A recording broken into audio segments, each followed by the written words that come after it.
اور ایک اور बेहद अहम खबर, मुल्क की ज़्यादातर रियासतों में आज से इबादत गाहें, शॉपिंग मॉल्स और रेस्तोरां खुल गए हैं। तमाम तर एहतियात के दरमियान मरकज़ी हुकूमत की गाइडलाइंस का ख्याल रखने की हिदायत दी गई है। गाइडलाइंस के मुताबिक तमाम शॉपिंग मॉल्स और होटलों में हिफाजती इक़दामात पर अमल करने की हिदायत जारी की गई है। साथ ही यहाँ आने वाले लोगों को सोशल डिस्टेंसिंग का पूरा ख्याल रखना होगा।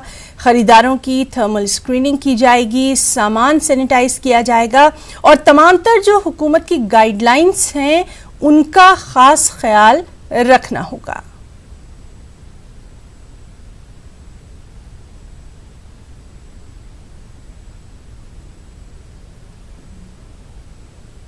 और चलिए रुख करेंगे दिल्ली का, जहां इस वक्त हमारे साथ मौजूद है हमारे साथी खुर्रम शहजाद। खुर्रम, आपसे जानना चाहेंगे, आज का दिन सबसे अहम इसलिए माना जा रहा है क्योंकि इबादत गाहें जो हैं वो खुल रही हैं। चलिए, शॉपिंग मॉल्स और दूसरी चीज़ों की अगर बात की जाए तो वहाँ पर तमाम तर एहतियाती तदाबीर होंगी।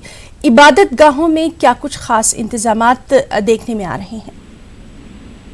हिना, देखिए, लॉकडाउन का लॉक इबादत गाहों से जरूर खुल रहा है, लेकिन अहम बात यह है तकरीबन 22 नुकाती एक पूरा एहतियाती तदाबीर इख्तियार करने के लिए एक सिफारिश की गई है और एहतियात बरतने के लिए कहा गया है। तमाम मस्जिदें खुलेंगी, लेकिन उनमें सैनिटाइजेशन हो या फिर समाजी दूरी बनाकर रखना हो, ये तमाम जरूरी होगा। इसी के साथ साथ मास्क लगाना जरूरी होगा। दिल्ली में जो बड़ी मस्जिदें हैं, खासतौर से फतेहपुरी मस्जिद हो या फिर जामा मस्जिद हो, ये सब मस्जिदें खुल रही हैं। इनको सैनिटाइज पहले से किया जा रहा था, दोबारा से सैनिटाइज किया गया है।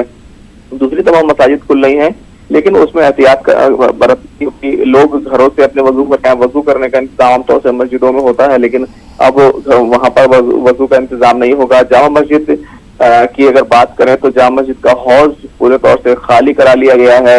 सहन है जामा मस्जिद का, उसमें नमाज नहीं होगी, सिर्फ अंदर का हिस्सा है, छोटा सा हिस्सा है, सिर्फ उसमें नमाज होगी। सफ़ों को बिछाया नहीं जाएगा। तो इस तरह की तमाम तदाबीर इख्तियार की गई हैं। अलग अलग जगह पर निशानात लगाए गए हैं। तमाम मस्जिदों में ये तमाम चीजें की जाएंगी ताकि लोग दूर दूर खड़े हों। और इससे जाहिर सी बात है कि कैपेसिटी जो है, अगर नमाजी 300 नमाज अदा करते हैं तो जाहिर सी बात है उनकी तादाद 100 और 150 सुबह फज्र की नमाज जरूर हुई होगी, उसके ताल्लुक से कुछ और तफसीलात? देखिए, फज्र की नमाज हुई है, लेकिन इसी तरीके से हुई है। तमाम तरह की एहतियाती तदाबीर इख्तियार की गई हैं। अब क्योंकि दिल्ली हुकूमत का ऑर्डर आ गया था, हालांकि मस्जिद की तरफ से, वजारत दाखिला की तरफ से पहले ही गाइडलाइन जारी कर दी गई थी कि इबादत गाहें खुलेंगी, लेकिन कल वज़ीर आला अरविंद केजरीवाल ने प्रेस कॉन्फ्रेंस की और पॉलिसी के तौर पर फैसला लिया कि दिल्ली में भी मस्जिदें और इबादत गाहें, चर्च तमाम ये खुलने वाले हैं, गुरुद्वारे खुलने वाले हैं। तो आज मस्जिदें हैं, तो बहरहाल काफी हद तक लोग इस बात से खुश हैं। लेकिन कोरोना भी खत्म नहीं हुआ है, इसलिए एहतियात बरतने की जरूरत है, क्योंकि कोरोना बाकी है और मस्जिदें खुल रही हैं, इसलिए अपनी एहतियात बरतनी है। जी, तो एहतियात लाजमी है और आज पूरा दिन इस अहम खबर पर लगातार हम बने रहेंगे। बहुत बहुत शुक्रिया खुर्रम आपका तमाम तर तफसीली जानकारी के लिए।